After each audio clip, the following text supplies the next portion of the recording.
தாவீதுனாலே கர்த்தர் மேல உள்ள ஒரு வாஞ்ச தாகம் உள்ள ஒரு மனுஷன். தனிமை வாழ்க்கை. சின்ன பையன். அவருக்கு அபிஷேகம் பண்ணும்போது 15 வயசு. அவர் ஆடு மேய்ச்சிட்டு இருக்கிறாரு. ஒரு சுரமண்டலத்தை வச்சுக்கிட்டு அவர் ஆடுகளை மேய்ச்சிக்கிட்டு அப்படியே சுரமண்டலத்தை வாசிச்சுட்டு பாடல்களை புது புது பாடல்களை பாடி புது புது ராகங்கள்ல பாடிட்டு எங்கேயோ ஒரு மூலையில இருக்கிறாரு. ஒரு லைம்லைட் கிடையாது. தனிமை வாழ்க்கை. அவங்க அப்பாவுக்கு 2 மனைவி. இவரு இன்னொரு மனைவியுடைய பிள்ளைகள்லாம் தகப்பனோட தாயோட இருக்காங்க. இவர் மட்டும் தனியா இருக்கிறார். இவர் தாய் மட்டும் தனியா ஒரு வாழ்க்கை. இவர் அவ்வளவுதான் நினைச்சிருப்பாரு. சின்ன பையன் அதுதான் லைஃப் நினைச்சிருப்பாரு. ஆடுகளை மேய்ச்சிட்டு இன்பமாய் சங்கீதங்களை பாடுறாருன்றார். அதாவது 2 சாமுவேல் 23:1 சொல்றாரு, மேன்மை உயர்த்தப்பட்டு அபிஷேகம் பெற்று இஸ்ரவேலின் சங்கீதங்களை இன்பமாய் பாடினவர் என்றார். ஸ்வீட் ஸ்வாமிஸ்ன்றாங்க. தனியே இருந்து ஆண்டவர் ஆராய்ச்சிட்டு இருந்தார். சின்ன பையன், 12 வயசு 13 வயசு பையனை யோசித்து பாருங்க. ஆடுகளை மேய்ச்சிக்கிட்டு தனியா நிலா வெளிச்சத்துல இரவு நேரத்துல. அவருக்கு ஆடியன்ஸ் யாருன்னு கேட்டீங்கன்னா அந்த ஆடுகள் தான். அவர் வாட்டு சொர்மண்டலத்தை பாட்டு பாடுறாரு. பக்கத்துல ஆடு மேய்க்கிறவங்கலாம் களைப்புல தூங்குவானுங்க. தூக்கத்துல இந்த பாட்டை கேட்டு தூங்கியிருப்பானுங்க. 2 லைன் கேட்டிருப்பான், அதுக்கப்புறம் தூங்கியிருப்பானுங்க. குதிரை ஏறி பழக்கம் கிடையாது. பட்டயத்தை பயன்படுத்த தெரியாது. கவசம் அணிஞ்சு பழக்கம் கிடையாது. போர்க்கவசம் அணிஞ்சு பழக்கம் கிடையாது. யுத்தத்தை எல்லாம் பார்த்தது கிடையாது. ஒரே ஒரு சிங்கத்தையும் கரடியும் அடிச்சு போட்டிருக்காரு. ஆடுகளை பிடிக்க வந்த ஒரு சிங்கத்தையும் ஒரு கரடியும் மட்டும் என்ன பண்ணியிருக்கிறாரு, அடிச்சு போட்டு ஆடுகளை காப்பாத்தி இருக்கிறாரு. மிச்சபடி இவருக்கு அவர் குதிரையை ஏற சொன்ன ஏற தெரியாது. இவருக்கு ஒரு குதிரையில ஏறின எப்படி ஏறி உட்காரணும்னு தெரியாது. அந்த மாதிரி பட்டயத்தை எடுத்து இவர்களுக்கு பழக்கம் இல்லை. சவுளுடைய பட்டயத்தை எடுத்து இவருக்கு போர் செய்ய சொன்னா இவருக்கு கோலியாத்தை எடுத்து போறாரு.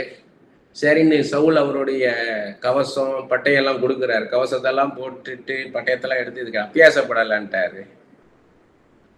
பாருங்க, ஒரு unfit person, most unfit person for the battle. போர் செய்யறதுக்கு கொஞ்சம் கூட அடக்கமில்லாத ஒரு ஆளு, பொருத்தமில்லாத ஒரு ஆள். பையன் எப்படி கிரேட் என்ட்ரி கொடுக்குறாருன்னா, எப்படி யோசேப்புக்கும் தானியலுக்கும் ராஜாக்களுக்கும் சொப்பனத்தை கொடுத்து அது விளக்கத்தை சொல்ல அவங்களுக்கு என்ட்ரி கொடுத்தாரு. இவருக்கு எப்படி கொடுக்குறாருன்னா, சவுலுக்கு ஒரு பொல்லாத ஆவி வருது. ஏன்னா கர்த்தர் அவர்கிட்ட விலகன உடனே, தேவ பிரசன்னம் போன உடனே பொல்லாத ஆவி வந்துருச்சு.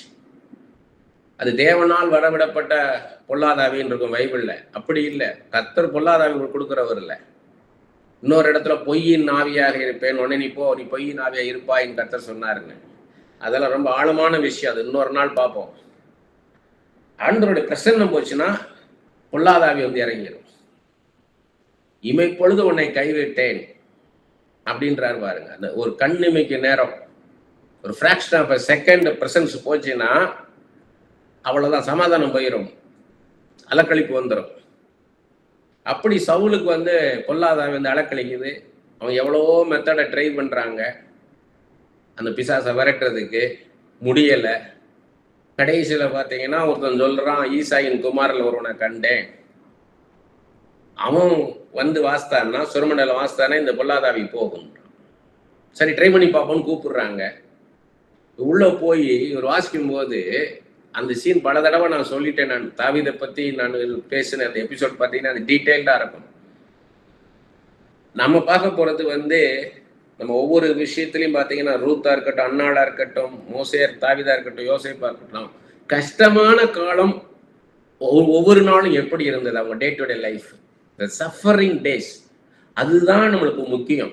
நான் சாட்சி சொல்லும் போது கூட நான் சொல்றது என்னன்னு கேட்டீங்கன்னா, உங்க கஷ்டமான நேரத்துல கர்த்தர் எப்படி உங்களோட இருந்தார், எப்படி உங்களை நடத்தினார்னு சொல்லுங்கன்னு. கர்த்தர் எனக்கு இந்த மாதிரி எனக்கு பெரிய ஜெயத்தை கொடுத்தார், இந்த காரியத்துல எனக்கு வீட்டை வாங்க வச்சாரு, எனக்கு இந்த காரியத்தை வாக்கி வச்சாரு, அது பெருசு கிடையாது. நீங்க கஷ்டப்பட்ட போது எப்படி கர்த்தர் உங்களை அனுதினமும் நடத்தினார், அதுதான் முக்கியம். உள்ள போறார் பிசாசை விரட்ட. அங்க போனா எங்க ஒரு வித்தியாசம் என்ன நடக்குதுன்னா, எல்லாரும் அவங்கவங்க வித்தையை நம்பிதான் வந்தாங்க. அங்க நிறைய குறி சொல்றவன் வந்திருப்பான், நிறைய மந்திரவாதிகள் வந்திருப்பாங்க. அவங்களும் அவங்கவுங்க திறமையை பயன்படுத்திருப்பாங்க அந்த பிசாசை விரட்டுறதுக்கு. ஆனா தாவீது போய், இந்த சின்ன பையன் போய், இவன் முழங்கால் படிக்கிட்டு, இவன் தன் கையில இருந்த சுரமண்டலம் இவனா செஞ்சது, இவனா செஞ்ச ஒரு சுரமண்டலம் அது. அதை வந்து கீழே வச்சுட்டு முழங்கால் போட்டு 2 கையும் உயர்த்தி வானத்துக்கு நேரா நீட்டி, ஆண்டவரே விடுதலை தாரும் ஐயான்னு இருப்பான். அவ்வளவு நாள் பக்தியா இருந்தான் பாருங்க. தனியா ஒரு எங்கேயோ ஒரு மூலையில இவன் ஆடு மேய்ச்சிக்கிட்டு இரவு பகலா வெயிலையும் மழையிலையும் பனியிலையும் நனைஞ்சிட்டு இவன் அந்த பாட்டு, புது புது பாட்டை புது புது ராகங்கள்ல பாடி ஆனந்தமா இருந்தான் பாருங்க. ஆண்டவரோட பிரசன்னத்துல தனிமையா இருந்தான் பாருங்க. அதோடைய ரிசல்ட் எங்கன்னா இங்க வருது. இங்க அவன் அதே தான் செய்யறான். இவன் அதே மாதிரி ஒரு புது ராகத்துல ஒரு புது பாடலை இவன் பாடும் பொழுது தேவ பிரசன்னம் அந்த இடத்துல இறங்கி வருது. அங்க இருக்கிறவங்களாம் யோசிச்சுப்பான், நிச்சயமா அப்னேர் இருந்திருப்பான், சேனாபதி, மந்திரிமார்கள் இருந்திருப்பாங்க. இவங்க யாராலையும் முடியலன்ற ஸ்டேஜை கொண்டாடுறாரு. ஏன்னா இந்த சின்ன பையன் தாவீதை உள்ள கொண்டு வரணும் ஆண்டவர். இதெல்லாம் நமக்கு ப்ராஃபஸி. நீங்க ஆண்டவரோட சமூகத்துல உட்கார்ந்து நீங்க ஆண்டவரை நல்லா ஆராதனை செஞ்சிட்டு இருந்தீங்கன்னா உங்களுக்கு ஒரு ஸ்டேஜ் கொடுப்பார். அந்த ஸ்டேஜ்ல வந்து அதே வொர்ஷிப்பை பண்ணுன்னு கொடுப்பார். $1 அவர் சொல்லுவாரு, உங்களுடைய ஸ்டேஜ்ல இருக்கிற வொர்ஷிப் காமிக்கும் நீங்க எப்படி பர்சனலா வொர்ஷிப் பண்றீங்க. உங்க ஸ்டேஜ்ல நீங்க பண்ற பிரேயர் காமிக்கும் பர்சனலா நீங்க எப்படி ப்ரே பண்றீங்க. நீங்க ஸ்டேஜ்ல இருக்கும்போது பிரசன்ஸ் ஆஃப் காட் எப்படி இருக்குன்றத பார்க்கும்போது உங்க பர்சனல் ப்ரேயர்ல காட்ஸ் பிரசன்ஸ் எப்படி இருக்குன்னு தெரிஞ்சு கொள்ளலாம்ன்றுவார். இது வேற அது வேற கிடையாது. நிறைய நேரங்கள் என்னுடைய அனுபவம், சொந்த அனுபவம் தான். நான் ஸ்டேஜில் போன உடனே ஒரு பிரசன்ஸ் இருக்காது. அவ்வளவு நேரம் வெறும் பாட்டா பாடியிருப்பாங்க, வெறும் மியூசிக்கை போட்டு வெறும் பாட்டா பாடிட்டு இப்பொழுது அவர் தேவ செய்தியை அவர் பால்ராஜ்கிட்ட கொடுப்பான்னு கொடுத்துருவாங்க. பிரசன்ஸே இருக்காது. அப்ப அந்த இடத்துல என்ன செய்யணும் போது என்னோட பர்சனல் ப்ரேயர்ல இருக்கிறத அப்படியே பண்ணுவார் ஆண்டவர். உன் பர்சனல் ப்ரேயரை கொஞ்ச நேரம் பண்ணுவார். நான் தனியா உட்காந்து ஜோம் பண்ணும்போது எப்படி என்னோட ஜபத்தை நான் தொடங்குவேன். அதுல பல விதம் இருக்குது. சில நாளைக்கு நன்றி சொல்லி தொடங்குவேன், சில நாளைக்கு அவரை பிரைஸ் பண்ணுவேன், சில நாமங்களை சொல்லி சொல்லுவேன், சில நாளைக்கு அவருடைய குணாதிசயங்களை சொல்லி பிரேயரை ஸ்டார்ட் பண்ணுவேன். ஏன்னா ஒவ்வொரு நாளும் என்னை எப்படி நடத்துறாரோ அப்படிதான். அதுல ஒரு வித சொல்லுவார், ஒரு காரியத்தை இப்படி நீ வந்து நன்றி சொல்லுன்னுவார். நன்றி சொல்லி ஆரம்பின்னுவார். நன்றி சொல்லி ஒரு 2 நிமிஷத்துக்குள்ள பிரசன்ஸ் வந்துடும். இப்ப அப்படியே நிப்பாட்டிட்டு பிரசங்கத்துல போயிருவார். ஒவ்வொரு தடவையும் நான் இந்த பைபிள் ஸ்டடி ஆரம்பிக்கும் போதும் எனக்கு அந்த பிரசன்னத்துக்காக போராடுவேன். அந்த நேரம் நெருங்க நெருங்க நெருங்க பிரசன்ஸே இல்லாத மாதிரி இருக்கும், எம்டி ஆன மாதிரி இருக்கும். அவ்வளவு ப்ரிப்பேர் பண்ணி வச்சிருப்பேன். ஆனா இது எல்லாமே எனக்கு ஒரு கொலாஜ் மாதிரி ஆயிரும். ஒரு இந்தியா மேப் மாதிரி. காஷ்மீர் எங்க இருக்குது, பீகார் எங்க இருக்கு, ராஜஸ்தான் எங்க இருக்கு, பஞ்சாப் எங்க இருக்குது, ஹரியானா எங்க இருக்குது, தமிழ்நாடு எங்க இருக்குன்ற மாதிரி இருக்கும் எனக்கு. எங்க ஆரம்பிக்கிறது, தமிழ்நாட்டுல ஆரம்பிக்கிறதா, ராஜஸ்தான்ல ஆரம்பிக்கிறதா, பஞ்சாப்ல ஆரம்பிக்கிறதான்ற மாதிரி இருக்கும். எங்க ஆரம்பிச்சு எங்க கொண்டு போவாருன்னே சொல்ல முடியாது. ஒரு கொலாஜி மாதிரி தான் இருக்கு என் கண்ணு முன்னால. என்ன அவ்வளவு ஹெவியா ப்ரிப்பேர் பண்ண வைப்பார். ஆனா அந்த மீட்டிங் ஆரம்பிக்கும் போது பிளாங்க் ஆக்கிடுவார். ஒண்ணும் இல்லாம வெறும் பிளைன் ஆக்கிடுவார். பிளைண்ட் மேன் மாதிரி ஆக்கிடுவார். அந்த நேரம் பேசுவார். அப்ப அந்த சின்ன பையன் பர்சனல் ப்ரேயர் அங்க, பர்சனல் வொர்ஷிப் அங்க பண்ண வைக்கிறார் ஆண்டவர். தேவ பிரசன்னம் மகிமையா இறங்கி வருது. யோசித்து பாருங்க, இவ்வளவு நாள் அங்க வந்தவங்களா பெரிய பெரிய மந்திரவாதிகள், பெரிய ஜோசியக்காரங்க, நாள் கணிக்கிறவன், நட்சத்திரம் கணிக்கிறவன்.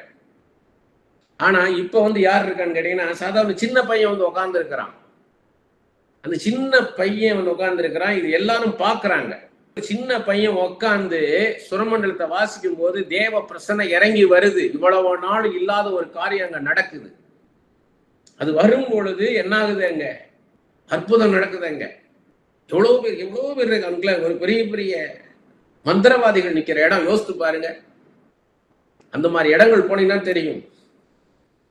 மந்திரவாதிகளா நிக்கிறாங்க, சுத்தி வர குறி சொல்றவனா நிக்கிறான், இந்த பக்கம் ஜோசியக்காரன் நிக்கிறான், அந்த 4 நட்சத்திரம் கணிக்கிறவன் நிக்கிறான். இப்படிப்பட்ட உருவங்கள் நின்றுட்டு இருக்குது. அப்புனேர் நிற்கிறான் சேனாபதி. இந்த ராஜாவுக்கு உடைய பையங்கள்லாம் நின்றுப்பானுங்க, யோனத்தான் இவன்கள்லாம் நின்றுப்பானுங்க. ஒரு அரண்மனைக்குள்ள என்னெல்லாம் இருக்கும் பாருங்க அந்த என்விரான்மெண்ட். இதுல ஒரு சின்ன பையன் போய் சுரமண்டலத்தை வச்சுட்டு போகும்போது அவனுக்கு எவ்வளவு நடுக்கமா இருந்திருக்கும், ஆனா வினோதமா இருந்திருக்கும். அவனுக்கு இவ்வளவு பேர் இருக்காங்க, இவ்வளவு பேர் இந்த என்னையும் கூப்பிட்டாங்கன்னு இருந்திருக்கும். ஆனா அங்க போய் உட்காந்து இவன் அந்த சுரமண்டலத்தை எடுத்து அவன் வாசிக்கிறான். அந்த சுரமண்டலம் பார்த்துட்டு இவன் செஞ்சது சின்ன பையன்.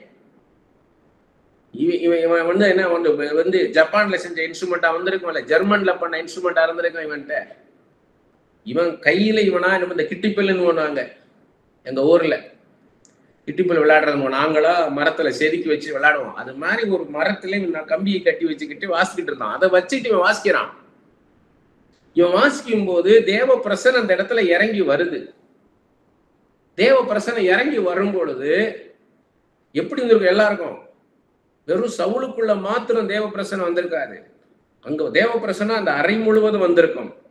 ஆசாரிப்பு கூடாரத்துக்குள்ள தேவ மகிமை எப்படி ஷெக்கினா மகிமை இறங்கி வந்ததோ, அந்த தேவாலயத்துல சாலமன் கட்டின தேவாலயத்துல எப்படி மகிமை கடந்து வந்ததோ அப்படி போல அந்த இடத்துல மகிமை கடந்து வந்திருக்கும். தேவ பிரசன்னம் யார் மூலமா வருது? அது அந்த சின்ன பையன் மூலமா வருது. எப்படி கனப்படுத்துறாரு பாருங்க. அதுக்குதான் நம்ம வாஞ்சிக்கணும். இது எதுக்கு காமிக்கிறாருன்னா, நீ அதுக்காக வாஞ்சிக்கணும்.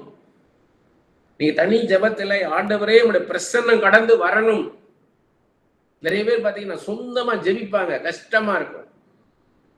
சொந்தமா அவங்களா வார்த்தைகளை போட்டு ஜெபிச்சுக்கிட்டு இருப்பாங்க. வேதத்தின் வார்த்தைகள் தான் எழுதப்பட்ட வார்த்தைகளா இருக்கும். அந்த நேரம் கர்த்தர் சொல்றாரா, ஆண்டவரே எனக்கு எந்த வார்த்தை வச்சு நான் ஜெபிக்கணும் சொல்லுங்கப்பா. வேதத்துல உள்ள எந்த வார்த்தையை வைத்து நான் ஜெபிக்கணும், எந்த சம்பவத்தை வச்சு நான் ஜெபிக்கணும்? வாக்குத்தத்தத்தை சொல்லி ஜெபிக்கவா, இல்ல எனக்கு கொடுத்த தீர்க்கதரிசன வார்த்தைகளை வச்சு நான் ஜெபிக்கவா, இல்ல பாடலை பாடி நான் ஜெபிக்கவா? நான் என்ன செய்யணும்ப்பா, நான் எப்படி ஜெபிக்கணும்? அப்படி யாருமே கேட்கறது இல்லை. ஜெபம் பண்ண உடனே அந்த நேரத்துல அப்படி ஜெபம் பண்ண வேண்டியது. முதல்ல என்ன கருத்தா ஜெபிக்க ஆரம்பிக்கணும் ஃப்ரம் அவர் மைண்ட். இப்ப நான் ஜெபிச்சேன் இந்த பைபிள் ஸ்டடி ஆரம்பிக்கும் போது, ஆண்டவரே இந்த மாலை வேலைக்காக நன்றியாப்பான்னு சொல்லும் போதே வெளிநாட்டுல இருக்கிறவங்களுக்குலாம் இது மாலை நேரமா இருக்காது. ஆனாலும் சரி, நம்ம இந்த மாலை வேலைக்காக ஜெபம் பண்ணணும், இந்த வேலைக்காக இந்த குறிப்பிட்ட வேலை எங்களுக்கு கொடுத்தீரே ஸ்தோத்திரப்பா அப்படின்னு சொல்லி ஜெபிச்ச உடனே அதுக்கு அடுத்த ஆண்டவர்கிட்ட நான் கேட்கிறேன். அதுதான் டங்ஸ்ல பேசுறது. டங்ஸ்ல பேசும்போது ஆண்டவரே நான் அடுத்து நான் எப்படி ஜெபிக்கணும் ஆண்டவர்கிட்ட கேட்கணும். அப்ப அந்த சின்ன பையன் வந்து ஜெபிக்கிறத எல்லாரையும் பார்க்க வைக்கிறாரு. அவங்ககிட்ட அவங்களுடைய பதவி இருக்கலாம், அவங்கள்ட்ட பெரிய ஆளுமை இருக்குது, ஆளுகை இருக்குது, அவங்கள்ட்ட அதிகாரம் இருக்குது. ஆனா அந்த பிசாசு அவங்களால விரட்ட முடியல. இந்த சின்ன பையன் மூலமா ஆண்டவருடைய பிரசன்னம் கடந்து வருது, அங்க விடுதலை உண்டாகுது. இதான் ஃபர்ஸ்ட் என்ட்ரி. ரெண்டாவது வந்து எல்லாருக்கும் தெரியும் கோலியாத்து. கோலியாத்தை வீழ்த்தும் போதும் ராணுவமே ஸ்தம்பிச்சு நிக்குது, பயந்து நிக்குது. எப்படி போய் நம்ம இதை செய்ய போறோம் நிக்குதாங்க. ஆனா இந்த சின்ன பையன் வந்து விசுவாசமா பேசுறான். ஏங்க இவனையா பார்த்து நீங்க பயப்படுறீங்கன்றான். அவன் ராட்சதன் 9.25 அடி உயரம். இவன் 4 அடி தான் இருப்பான். இவன் சின்ன பையன், 15 வயசு வச்சுக்கோங்க. இவன் வந்து பேசுறான், வீரமா பேசுறான். இவனை கண்டா பயப்படுறீங்கன்னு.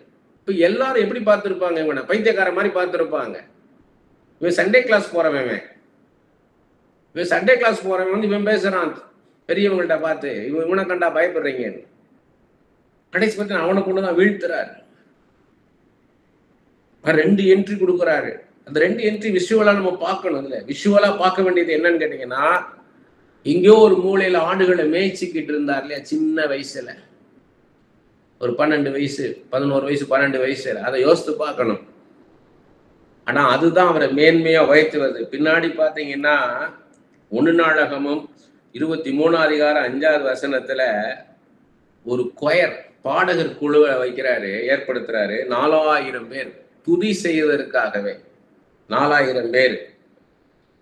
அடுத்து பாத்தீங்கன்னா 1 நாளாகமம் 25 அதிகாரம் முதல் 4 வசனம் பாத்தீங்கன்னா மியூசிஷியன்ஸ் ஆசாப், ஏமான், ஏத்தான் அப்படிப்பட்ட மியூசிக் லீடர்ஸ், மியூசிக் கத்துக் கொடுக்குறாங்க. இவங்க மற்றவங்களுக்கு லீட் பண்றாங்க, அதே சமயம் மற்றவங்க கத்துக் கொடுக்குறாங்க. நிபுணர்கள் இருக்குது, எக்ஸ்பர்ட்ஸ்.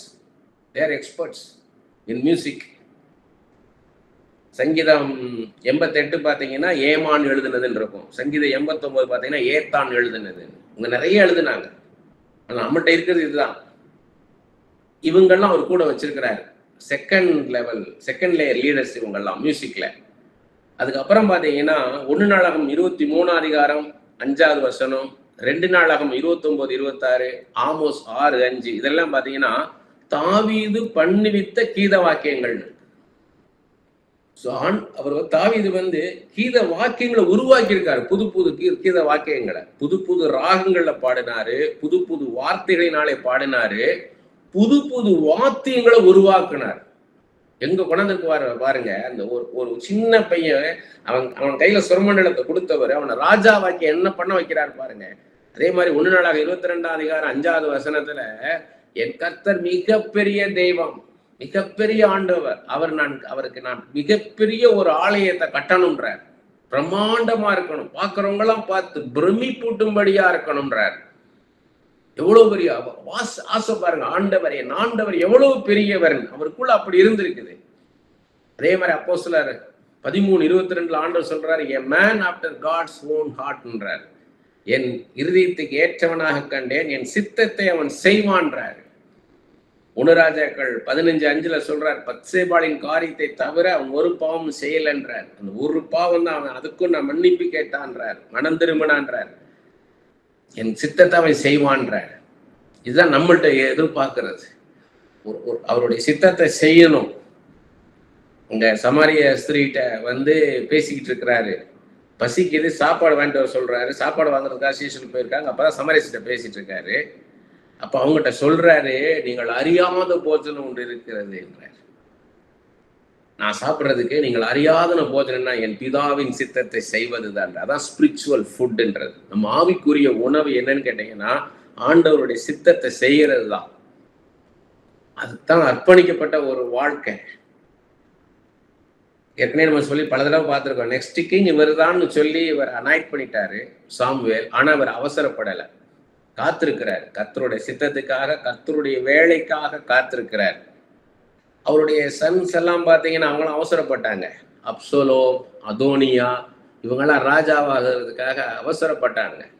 ஆனா தாவீது அவசரப்படலை, அவர் காத்திருக்கிறாரு.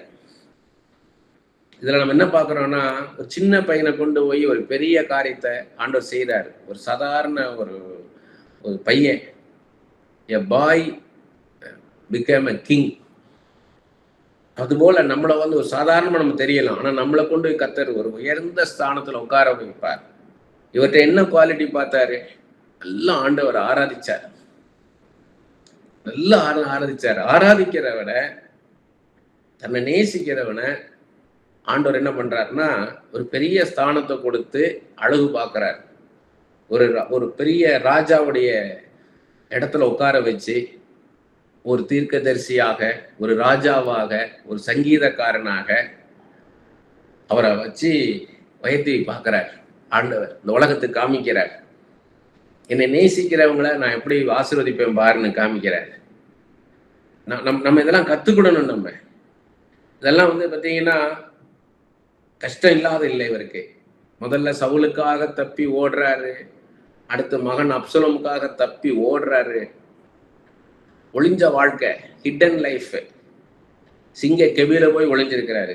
சவுல்ட்ட அகப்படுறதை காட்டிலும் ஒரு சிங்கத்தை அடிச்சு போட்டு அங்க கூட இருந்துடலான்ட்டு உள்ள போறாரு. பாருங்க எப்படி, பாருங்க பனி குகைக்குள்ள போய் இருக்கிறாரு.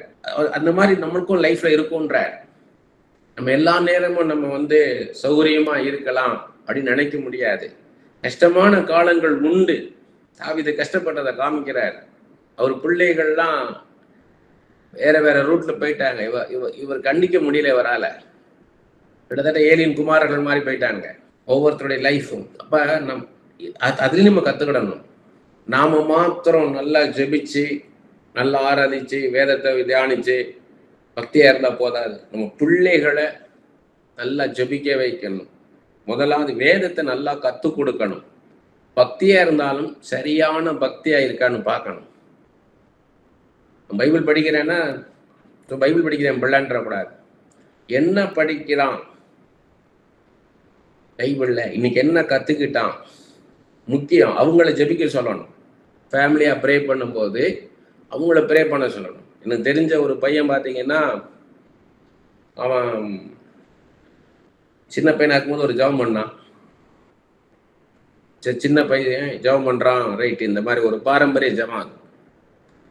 10 வருஷம் கழிச்சு அதே ஜெபம் பண்றான், 20 வருஷம் கழிச்சு அதே ஜெபம் பண்ணிக்கிட்டு இருக்கிறான். அப்ப அவன் ஜெபம் பண்றான்றது பெருசு கிடையாது, அவன் வயசு கேட்டு அவன் ஜெபம் பண்றானா அதை நீங்க பார்க்கணும். உங்க பிள்ளையோட ஜெபத்துல வளர்ந்துருக்குதா, அது நீங்க தான் பொறுப்பு. வசனத்தை சொல்லி கொடுத்து ஜெபிக்க பழக்கணும். அப்ப ஒவ்வொரு நாளும் நீ ஜெபம் பண்ணுன்னு சொல்லும்போது நீங்க எப்படி ஜெபம் பண்றீங்கன்னு கவனிக்க ஆரம்பிக்கும் பிள்ளைங்க. தாய் தகப்பன் எப்படி ஜெபிக்கிறாங்க, அது என்னென்ன வார்த்தைகளை சொல்லி என்னென்ன வசனத்தை சொல்லி ஜெபிக்கிறாங்கன்னு பார்த்து அதே மாதிரி அவங்க ஜெபிக்க ஆரம்பிப்பாங்க. ஏன்னா இங்க தாவீது சின்ன பையனை தான் ஆண்டவர் உருவாக்குறாரு. அவனை உருவாக்க யாரும் கிடையாது, கர்த்தரே உருவாக்குறாரு. ஆனா அவனுக்காக ஒரு வாஞ்ச தாகம், நமக்கு அது பாடம். நமக்கு அந்த வாஞ்ச தாகம் இருக்கா? மானானது நீரோடைகளை வாஞ்சித்து கதறுது போல என் ஆத்துமா உம்மை நோக்கி வாஞ்சித்து கதறுதுன்றா. இன்னைக்கு வொர்ஷிப் பெர்ஃபார்மன்ஸா நடக்குது. இன்னைக்கு மேடைகள்ல நின்று நாடகம் மாதிரி ஒரு நாடகம் ஒரு பெர்ஃபார்ம் பண்ணுவாங்க. ஒருத்தன் டாக்டரா நடிக்கணும், பிச்சைக்காரனா பிச்சைக்காரன் நடிக்கணும், ஒரு பெரிய பணக்காரன் நடிக்கணும் பணக்காரனா நடிக்கணும், கெட்டவனா கெட்டவனா நடிக்கணும், நல்லவன் நடிக்கணும். அது மாதிரி ஒரு பெர்ஃபார்மன்ஸ் நடக்குது இன்னைக்கு வொர்ஷிப்னு சொல்லிட்டு. இந்த பாட்டை பாடலாம் அந்த பாட்டை பாடலான்ட்டு நீங்க ஒரு வயசுல மூத்தவங்க நின்னாங்கன்னா அவங்ககிட்ட என்னென்ன பாடல்கள் எதிர்பார்ப்பாங்க. இதான் லேட்டஸ்ட் பாட்டுன்னு ஒண்ணு பாடினீங்கன்னா உங்களை எப்படி பார்ப்பாங்க? அவங்கள இன்னைக்கு அதெல்லாம் துக்கமான காரியங்கள் நடக்குது. வயசுல மூத்த ஊழியக்காரங்க இன்னைக்கு எல்லாம் அந்த பாட்டு தான் பாடுது, லேட்டஸ்ட் பாட்டுன்னு அந்த பாட்டை பாட சொல்றாங்க. கஷ்டமா இருக்குது. அந்த தேவ பிரசனை வருமா? ஆண்டவர் வருவார் அந்த இடத்துல? வரமாட்டாரு. எந்த பாட்டை பாடுனா தேவ பிரசன்னம் வருமா அந்த பாட்டை தான் பாடணும். தாவீது வாசிச்சு ஆராதிக்கும் போது ஆண்டவர் இறங்கி வந்தேன்றார். ஏன்னா அவன் தனியா தொடர்ந்து ஆராதிக்கிறவன். அப்ப நம்ம பிள்ளைகளை அப்படி நடத்தணும். சின்ன வயசுலயே நம்ம அவங்கள ஆராதிக்கிறவங்களா, நல்ல பாடலை பாடி ஆராதிக்கிறவங்களா நம்ம பிள்ளைகளை வளர்க்கணும். நம்ம அதை செய்யறோமா? நம்ம தான் நடத்தணும். நம்ம கையில பிள்ளைகளை கொடுத்திருக்கிறார் ஆண்டவர். நம்ம ஓனர் கிடையாது, அவர் தான் ஓனர். அவர் சொல்ற மாதிரி பிள்ளைகளை வளர்க்கணும். பிள்ளைகள் நல்ல ஆண்டவரை நேசிக்கிறாங்களா கத்துக் கொடுக்கணும். கத்த செய்த நன்மைகளை சொல்லணும். இன்னைக்கு மகளுக்காக நான் ஜெபிக்கும் போது தினமும் அவ எல்கேஜியில இருந்து அட்மிஷனுக்காக அங்க இருந்து இன்னைக்கு வரைக்கும் எப்படி நடத்தினார். ஒவ்வொரு நாளும் ஒவ்வொன்றுக்கும் நன்றி சொல்லுவோம். டெய்லி தினமும் அதுல சலிச்சு போகக்கூடாது, அலுப்பு வரக்கூடாது. அதுல கத்த செய்த நன்மைகளை ஒரு நாளும் மறக்க கூடாது. ஃபர்ஸ்ட் ஸ்டாண்டர்ட் அட்மிஷனுக்கு நான் பட்ட கஷ்டம் எனக்கு தெரியும். அங்க அது மதுரையா இருந்து எங்க அப்பா பேரை சொல்லிட்டு எங்கனாலும் உள்ள போயிடுவேன். நான் போய் சொல்லவே வேண்டாம். நான் உள்ள போனாலும் இன்னாருடைய பையன் வந்திருக்காங்கன்னு உள்ள கூட்டுருவாங்க. ஆனா நான் லேட்டர் லைஃப்ல பாத்தீங்கன்னா எனக்கு ஐடென்டிட்டி இல்லை, அடையாளம் இல்லாதவனாக போய் இல்லைன்னு நினைச்சிட்டாங்க. அட்மிஷன் இல்லைன்னு எப்படி இருக்கும் யோசித்து பாருங்க. இன்னைக்கு காலகட்டத்தை பார்த்தோம்னா 1.7 lakhs அந்த காலகட்டத்தில் உள்ள இந்த இன்னைக்கு உள்ள கனெக்ட் பண்ணீங்கன்னா 1.7 lakhs கேட்குறாங்க ஃபீஸ் இல்லாம. என்னால் அவ்வளோ கொடுக்க முடியாதுங்க அப்படின்னா அப்போ அட்மிஷனில் போயிட்டு வந்துட்டாங்க. ஆனால் எந்த இடத்துல அடைச்சானோ அந்த இடத்தையே கர்த்தர் திறக்க வச்சார். ஒரு பைசா வேண்டாம், கொண்டாந்து சேர்த்து விடணும் கொண்டாடுற அளவுக்கு. இன்னைக்கும் நமக்குன்னு ஒரு அடையாளம் இல்லாமல் இருக்கேன் இருக்குது. ஒவ்வொரு வருஷமும் காலேஜ் அட்மிஷன், ஸ்கூல் அட்மிஷனுக்காக தெரிஞ்சவங்க ஃபோன் பண்ணி கேட்கும் போது கஷ்டமா இருக்கும். நம்ம சொல்லி ஒருத்தரை சேர்க்க முடியலையே, ஸ்கூல்ல கொண்டு சேர்க்க முடியல, ஒரு காலேஜ்ல சேர்க்க முடியலையே. நம்மளை உயர்த்தணும்னு ஜெபம் பண்ணுங்க. என்னை உயர்த்துங்க அப்பா, என்னை தாவீதை உயர்த்தினது போல என்னை உயர்த்துங்க.